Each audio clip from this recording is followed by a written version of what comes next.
one of the things I've observed, and I'd love to hear your guys' input on this, is I feel like a lot of landowners' goals is to create a really beautiful setting, a beautiful aesthetic with their live water. And I don't feel like what you guys are suggesting be done from a stream health perspective necessarily is going to take away from that. Matter of fact, I think it can actually enhance it. And I think that's what we should talk about in a moment when we actually talk about the work being done. I don't think it's a one or the other. Like, you can never touch your waterway again. It has to be hands off versus, you know, being this golf course setting. Like, there's a meeting in the middle that actually produces, in many regards, maybe even a more aesthetically pleasing setting. That's what that's what I've seen on a smaller scale when I've seen people do it successfully. Yeah, I think a great example of that is where we're literally sitting right now is where these landowners come and sit during the summer when it's hot out. So we're sitting in a spot where they have picnic areas, and that's what we do. We have people who have paths along the creek where they couldn't walk before because it was blackberry. Now they have walking paths. We have little areas like this if people want to come and picnic or even sleep out here. You know, those are all opportunities. We want people to be enjoying their property and enjoying the creek for many reasons. And one, people buy property like this so they can enjoy living here along the stream. And the more people who go and sit along a creek and enjoy it, the more they're going to care about it. And so it's kind of a positive feedback loop that we're trying to create. Well, and to add to that, you're adding a tremendous amount of value to your real estate if you can actually access your live water versus it being fully overgrown. And that's what, oh, sorry, go ahead. No, I was going to say, and this is what I tell people when I go and talk to them about, you know, doing restoration with the Watershed Council, that to me, it seems like it would increase your property value. So it's really nice to have you come and talk to us and reaffirm what I've been telling people as a real estate agent or a realty company, because that is definitely true. Well, I can give the biggest example of water frontage creating value, and this is not scientific, but it was a commercial appraiser agreed with our take on it, was nearly $1 million difference in value, not between the creek, between non-waterfront and the right waterfront. There was a property out in the Applegate Valley that they built a house up on this knob, a little rock outcropping knob, high bank, but other areas of the property had access to the river. And you looked up probably a football field or two worth of the main thread of the Applegate just because there happened to be a bend. And it was a recently built home. You know, they had to jump through all the hoops with the county to build everything there. And that setting right there, everything on paper said it should have sold for about $1 million, $2 million, $3 million, and they had two different people who wanted to buy it for 2.3. Wow. Only logical explanation was the fact that it sat right there, and again, it just the water, being able to see it, experience it, that was part of your life. It was that valuable to those people. Yep. So that's not the case across the board. Don't quote me on that as being a guarantee. But that was the largest instance I can cite in Jackson County of water frontage meaning that much. And having access and, like you said, being able to actually see it. We just recently worked on a more urban project with a small tributary to Bear Creek, and you couldn't even see the water. I mean, you knew it was there because it's on a map and you could hear it, you know, but you couldn't even see because of how overgrown it was with blackberry. So now the residents in that area can enjoy looking at it and accessing it. And we've sold many properties where the only real visual the buyer ever had of the creek was our drone flying down because you couldn't from a bird's eye view. Yeah. So switching gears from kind of the regulation or some of the rules that apply to and being aware of those rules to the actual work, I think a lot of people don't have a clear picture of what restoration work actually looks like, and we get our imagination tends to go a little bit crazy with a lot of at least for me, I have a lot of different pictures from, you know, a wall of trees and I can never see my creek again to, you know, it's this like arboretum kind of setting that there's all these different things that pop up in your mind. We're going to try to paint a picture of what it actually looks like in a real world application. So I think we've talked already that blackberries are the number one criminal in this whole this whole conversation, but there's a lot of other things at play as well. Could you maybe start by describing the most common challenges that you're trying to overcome through restoration? I think a great way to frame the whole scenario is if I kind of walk through what it's like for a private landowner to work with the Watershed Council. Sure.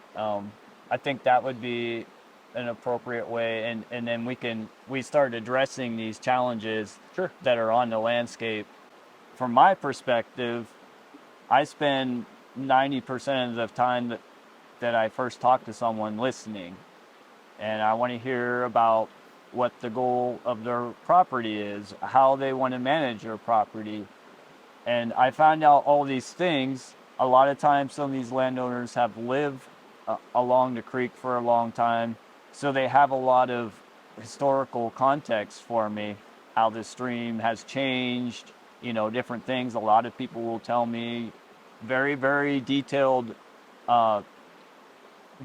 occurrences over the time that they've been on the creek. And so that's all very helpful. And based on that conversation, then I go back to them and I tell them, here are the things that the Watershed Council is interested in: clean water, a habitat for fish and wildlife, restoring how the stream processes work. Mm-hmm. And so this is all beneficial for the creek and the riparian forest. And then we align those two things, the management or property goals for the landowner, and we start developing a project together. And so, as we've been talking about non-native blackberries, I mean, that's a first agreeable thing is, let's get rid of the blackberries. And so to back up a touch on the challenge that many property owners, what are they most looking for when they're interested in saying yes to working with you guys on a project? Mm-hmm. What are the things that they are most interested in that you guys can provide? Like what problem are you solving for them?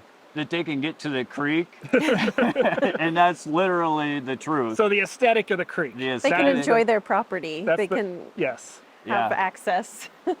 And so a lot of these property owners, especially in the rural setting, they're working the land, and so they're putting their investment into producing whatever it is they are producing, and they don't have a lot of time or the funds to take care of the large patches of blackberry that are along the creek. Well, there's no return on investment for improving the creek bank.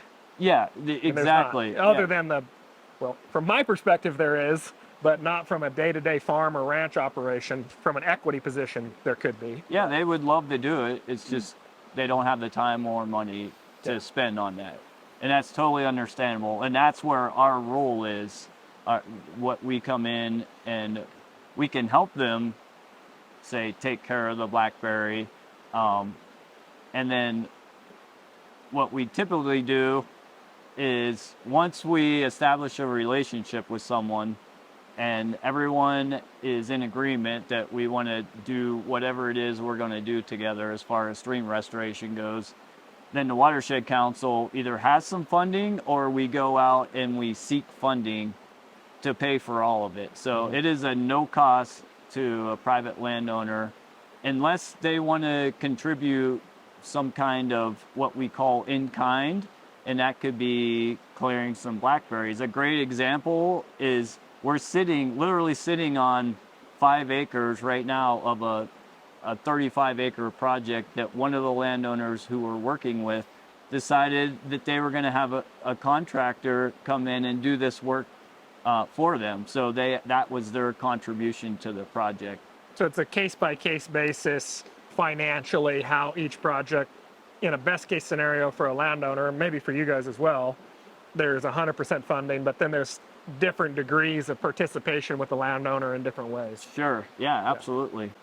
And I think one of, just like what you said to summarize, one of the biggest challenges is just they don't know that they either have this resource or that they have resources available to help them, like the Watershed Council, like partners in this area that are working on these restoration sites. They're just unaware because it's not a common practice. The benefit that I also see, or the challenge benefit equation, however you want to put there, has to do, obviously the owners want access, they want to increase value of the property, so on and so forth. I would assume that it's a little bit difficult initially to get in communication with a landowner and come up with a plan that everyone agrees on, that it has a positive outcome from your guys' perspective and has a positive outcome from the owner's perspective. Can you talk to me a little bit about the mechanical steps that you take in developing that restoration plan, that riparian plan, assuming I'm calling that the right term? Yeah, that's a great question.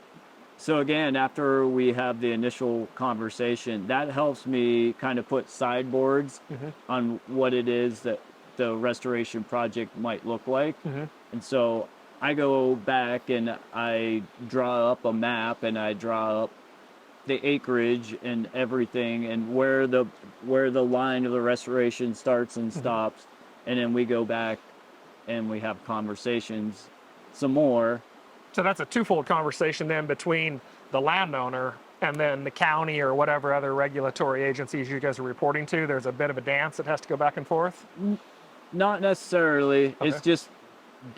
It's me proposing what I would like to do with the landowner and then having them tell me, well, I want to do X So here. you and the landowner will work things out and come up with a net positive outcome for Yep. both your organization and the landowner. Yep. And then at that point it goes to And then for approval. we just submit the permitting application for approval. Yes. Gotcha. So then, like on a property like we are at today, what was, if you can share, what was the goal outcome for the landowner?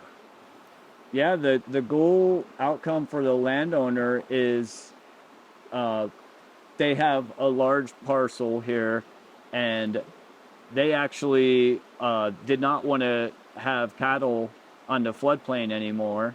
Okay. And they didn't want to see the cows going into the creek any longer. And so their management goal was to only have grazing on a piece of their pasture that's on the other side of the road away from the creek, and then their uplands that they have. And so they were agreeable to do restoration on the entire So riparian. they wanted to floodplain create area. kind of an oasis down along the creek for their own personal use, but also for the benefit. Sure, and now we're developing horse trail paths through here, like we've just talked about. There's a picnic area. There's another area they have where they can go hang out by the creek in the summertime. And so for this particular example,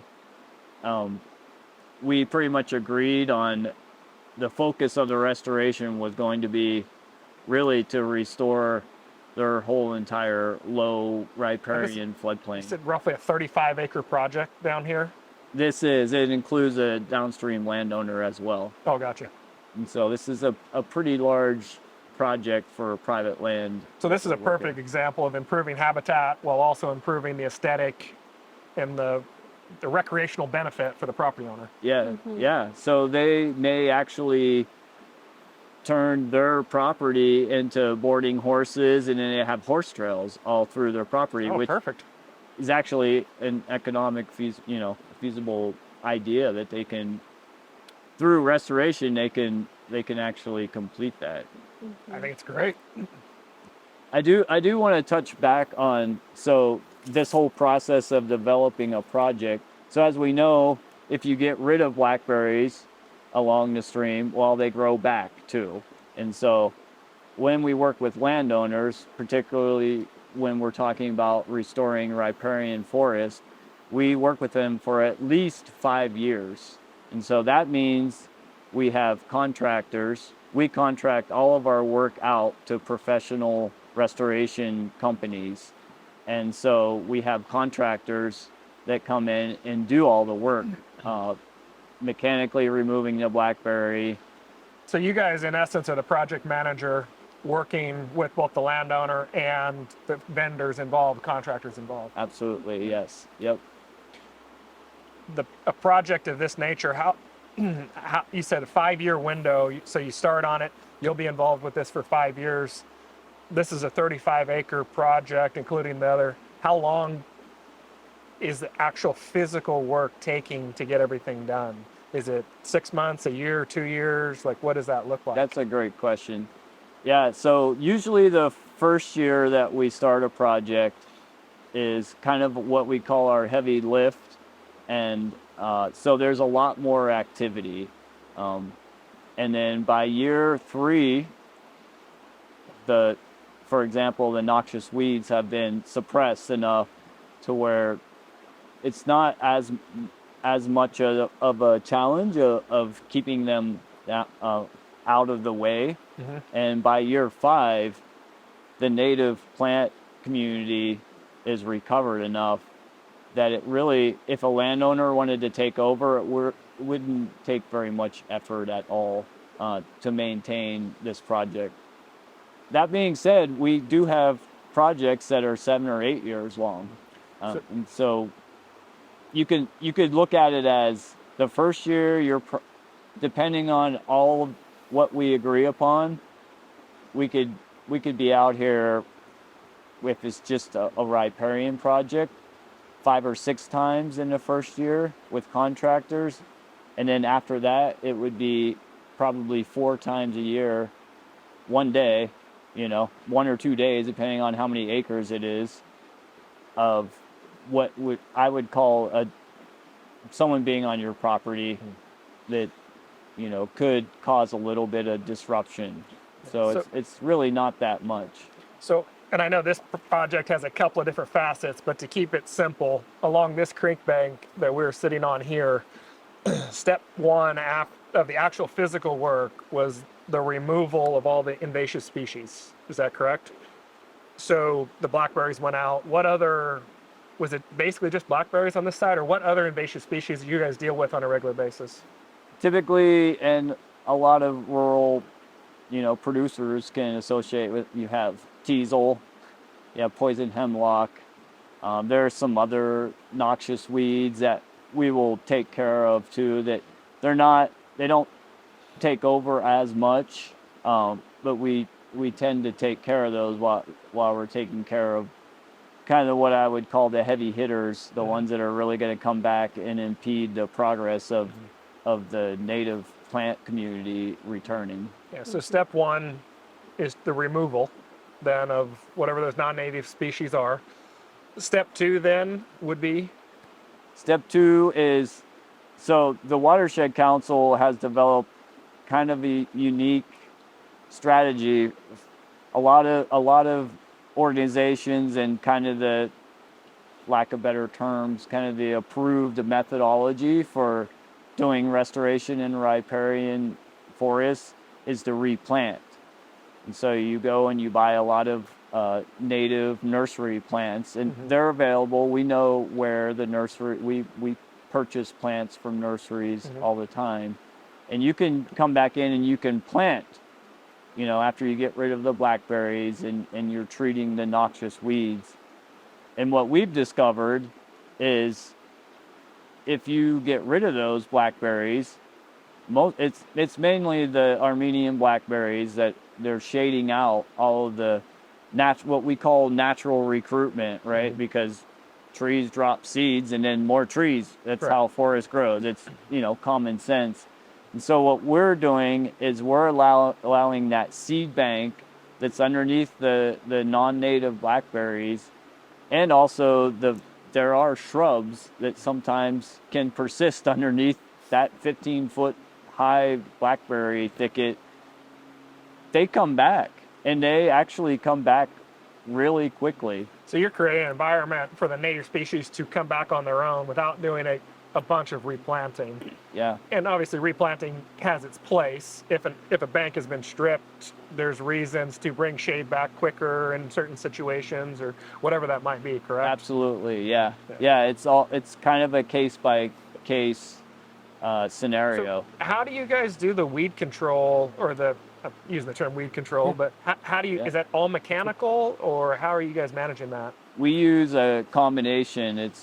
We follow the integrated pest management guidelines, Okay. which is a common practice in the Pacific Northwest, actually, in other places. And so we use a mechanical and we use a chemical. And so we use herbicide, and it's everything that the professional contractors use is all aquatically approved. It's right on the label of anything that we use. And so we typically do the heavy mechanical, and then we can just spot spray the returning weeds. Sure. And so we'll cut the blackberries, and then more sprout up, the next spring, and then we just have contractors go through and backpack spot spray. And I think it's really important when we have contractors that we work with regularly. When hiring a contractor for this type of work, it's super important that the contractor knows what they're spraying so that you can encourage that natural recruitment later. If you just come in and you clear everything, there'll be recruitment after the fact, but you want to make sure your contractors know to cut the blackberry and not the snowberry, or there are Sure. species that you want to preserve when doing this initial. You don't want to just some scenarios you want to do an initial just clear cut of everything, but you want to be careful that you're selecting the species that should be there over just clearing everything. So is there a specific terminology that you would use when you're looking for a contractor who does this kind of work? Like excavation contractor, landscape contractor? Yeah. What kind of contractor are you looking for? Right. So we're fortunate enough to have at least 2 contractors who have figured out in their business model that they just do restoration.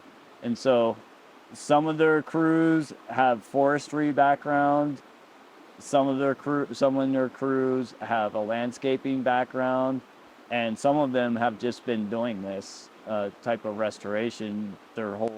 Who do you use here in Jackson County? We actually have a contractor who is from the Willamette, who I worked with for years up in the Willamette, and his name's Rosario Franco.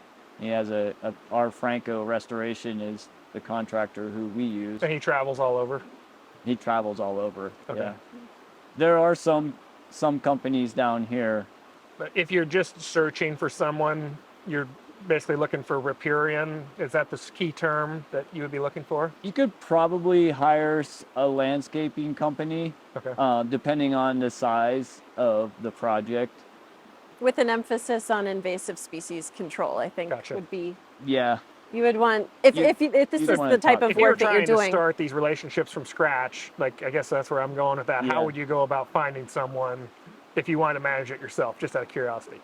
Yeah, I'm not in a huge hurry to go do that. But I would go to a landscaper and have a conversation with them about what they're capable of doing. That would probably be my best. That will lead into our next advice. series of conversation about why it might make sense to work with someone like yourselves. But before we do that,